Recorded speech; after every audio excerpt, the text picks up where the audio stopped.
Bonjour à tous, c'est GLG et je vous souhaite la bienvenue dans cette nouvelle vidéo. Aujourd'hui, on va parler carte mémoire. Mais oui, c'est une nouvelle problématique puisqu'il vous faut de la micro SD, il vous faut de la SD pour vos caméras, pour vos smartphones ou pour tous vos devices. Mais avec les nouveaux débits 4K, 6K, 8K, il faut des cartes qui envoient un petit peu du steak. Oui, par exemple, tu as téléchargé un film en 4K, il faut bien pouvoir le lire. Il faut une carte mémoire qui tient la route. Je vais vous présenter ces nouvelles cartes mémoire Lexar avec un taux de lecture-écriture jusqu'à 160 mégas par seconde. Vous allez voir jusqu'à 512 Go. Enfin, c'est quand même dingue. Vous allez voir, il y a des nouvelles problématiques que j'ai découvertes en faisant la review qui devraient vous étonner. Parce que voir les produits en photo, c'est bien, mais les voir en vidéo, c'est mieux. Alors débridez-vous et découvrez tous nos tests high-tech ou smart.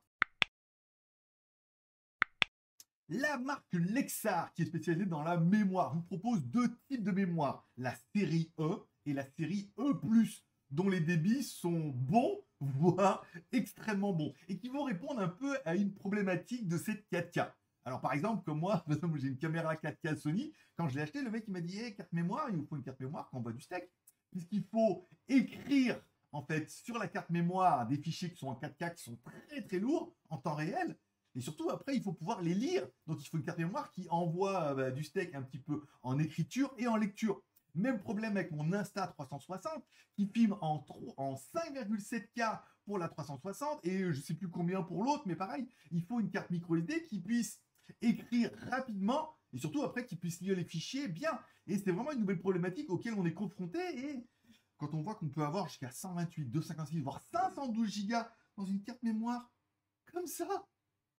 Alors la marque Lexar vous a dit oui, mais attention, pour utiliser ces cartes mémoire à leur plein potentiel, encore une fois, il vous faut le lecteur Lexar.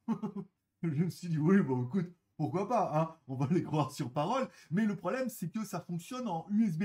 Et moi je fonctionne sur un iMac de 2021 qui est en USB type C. Donc forcément, ça rentre pas.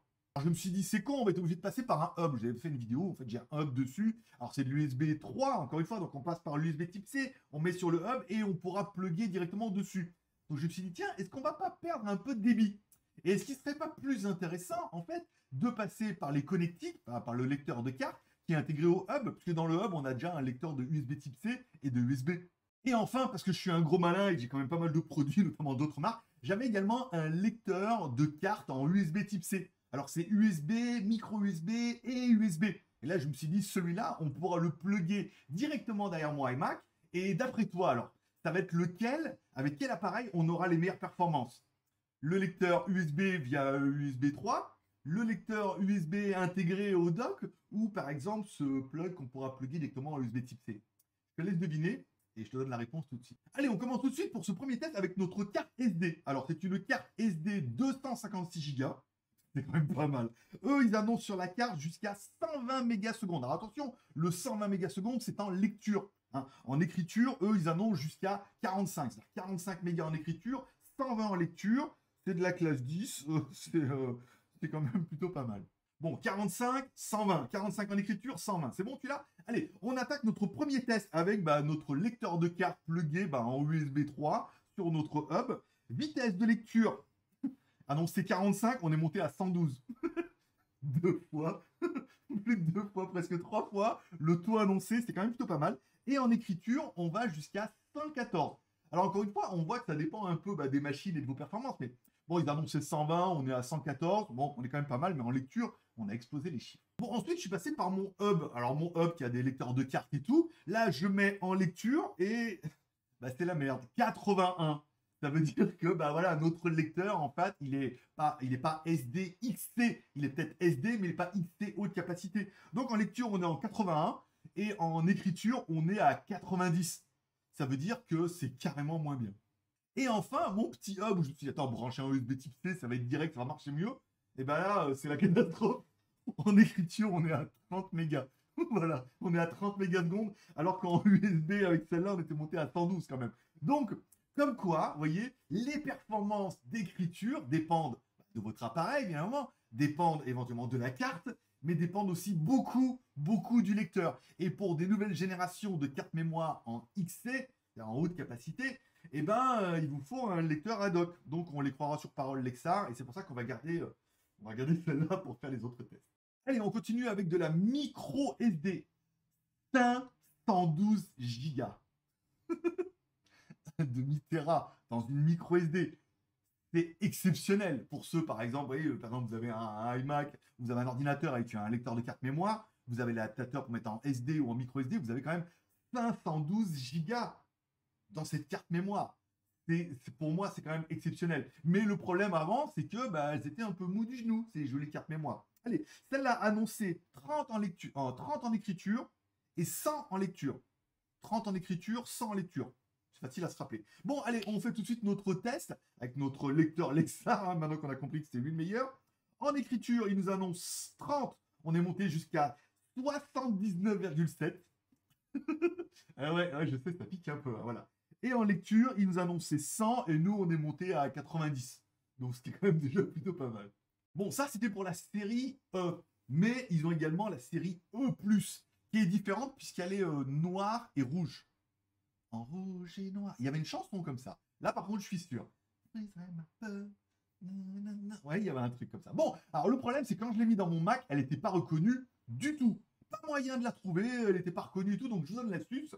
Par exemple, moi, sur mon Mac, je vais dans le gestionnaire des disques, encore une fois. Là, on voyait bien la carte, mais on la voyait pas. On la voyait dans le gestionnaire des disques, mais on la voyait pas. Je l'ai formaté, bien évidemment, j'ai essayé de la monter, de la démonter, ça marchait pas. Je l'ai formaté dans le format qui me préconisait par défaut. Et là, bim badaboum, automatiquement, elle a été vue pour l'appareil. Ce qui va être souvent le cas pour pas mal de produits comme ça. Si vous ne la voyez pas, ça veut dire que c'est vraiment un problème de formatage. Donc, gestionnaire de disques sur masque, machin, c'était plutôt facile.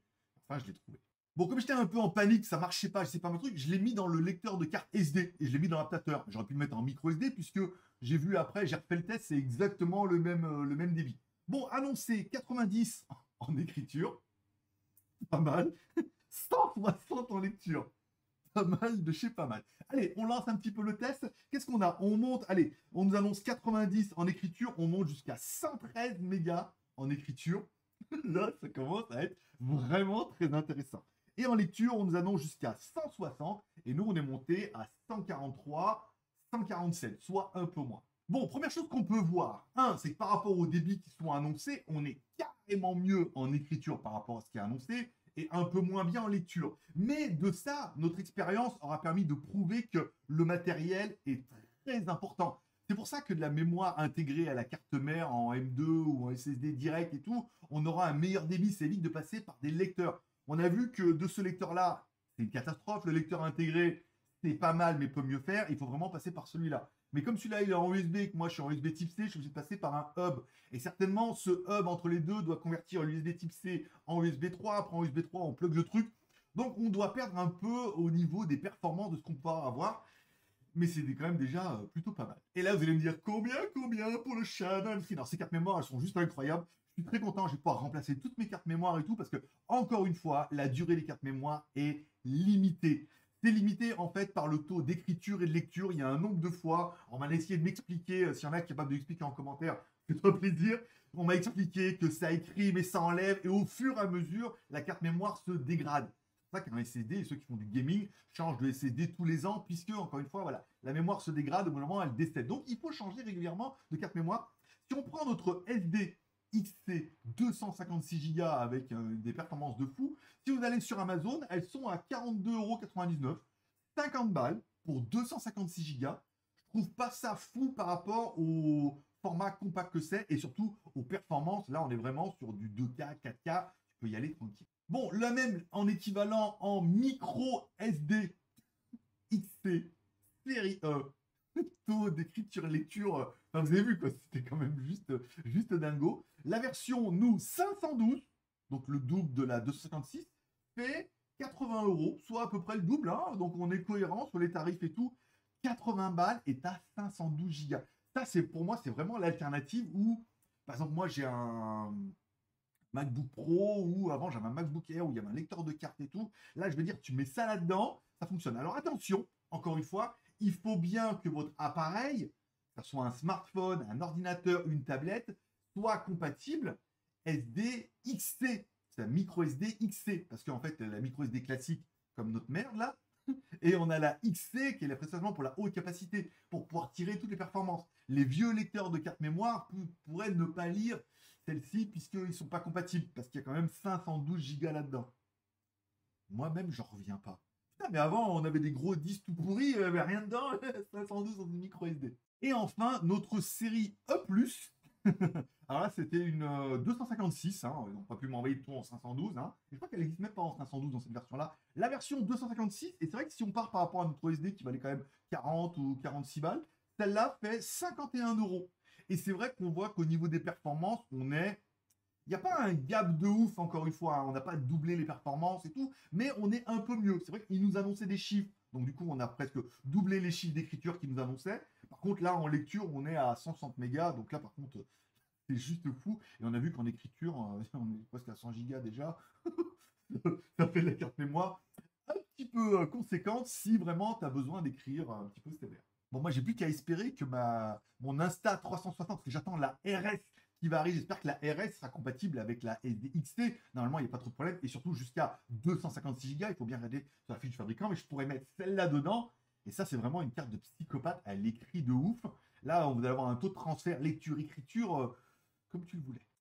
Et voilà, c'est tout pour aujourd'hui. Dis-moi en commentaire ce que tu penses de ces cartes mémoire. Qu'est-ce que toi, tu utilises comme carte mémoire? Qu'est-ce que tu en penses? Tu auras bien compris que la carte mémoire, c'est important, mais le matériel, c'est très important aussi. On verra, hein, si tu as un vieux PC pourri, un vieux lecteur de cartes pourri aussi, tu risques de ne pas avoir les mêmes débits pendant que tu vas faire des tests. Et là, je veux dire, mon petit comparatif impromptu a vraiment permis de prouver que ils m'ont conseillé de prendre le lecteur de cartes pour exploiter les cartes au maximum. Et même si elles étaient en USB-C vers USB 3, on a vu que le débit était quand même un petit peu dingo et bien au-delà de ce qu'ils annonçaient. Donc, mets-moi un commentaire en dessous de cette vidéo pour dire ce que tu penses de ces cartes mémoire. Quelle est pour toi la carte préférée? Est-ce que, comme moi, tu es quand même un peu étonné de pouvoir mettre 500 Go dans une petite carte mémoire comme ça? C'est fou, en plus, elle n'est pas excessivement chère. 500 Go en SD, micro SD, enfin voilà. Voilà. Donc, mets-moi un commentaire, je lis tous les commentaires. La preuve, je mets un petit cœur d'amour en dessous de chaque commentaire pour vous dire que j'ai lu le commentaire. T'as aimé la vidéo? Pouce en l'air. T'as pas aimé la vidéo? Pouce en bas. Oui, c'est le même son. Ah, écoute, hein, copyright, voilà. Après que t'aies aimé ne pas aimer la vidéo ou pas aimer la vidéo, tu peux mettre un pouce en l'air ou un pouce en bas. Ça me permet de savoir un peu ce que tu as pensé de la vidéo parce que moi, les pouces en bas, je les vois. Peut-être pas toi, mais moi, je vais regarder un petit peu ça. Et voilà, c'est tout pour aujourd'hui. Je vous remercie de passer me voir. Ça m'a fait plaisir. J'espère que cette vidéo vous aura plu pour le début de semaine. J'ai une autre vidéo qui doit tomber vendredi, mais j'essaierai de vous mettre des vidéos sur GLG Vidéo. Je vous rappelle, j'ai 4 chaînes YouTube. Les tipeurs reçoivent les vidéos 24 heures avant tout le monde. Ça vous permet de soutenir un peu l'aventure et de recevoir les vidéos en exclu quand il y a des promos comme ça, ou des codes promo, ou des exclusivités, ou des produits qu'on fait. Je fais également les montages en live sur Twitch. Vous trouvez tous les liens dans la description. Vous pouvez me rejoindre sur Tipeee, rejoindre nos tipeurs de juillet. Pourquoi pas? Et je vous remercie de passer voir. Ça m'a fait plaisir à tous. Une bonne journée, une bonne semaine. Prenez soin de vous, prenez soin de vos proches, gardez le moral et surtout, restez ouverts. Et achetez-vous une super carte mémoire, tu ne le regretteras pas.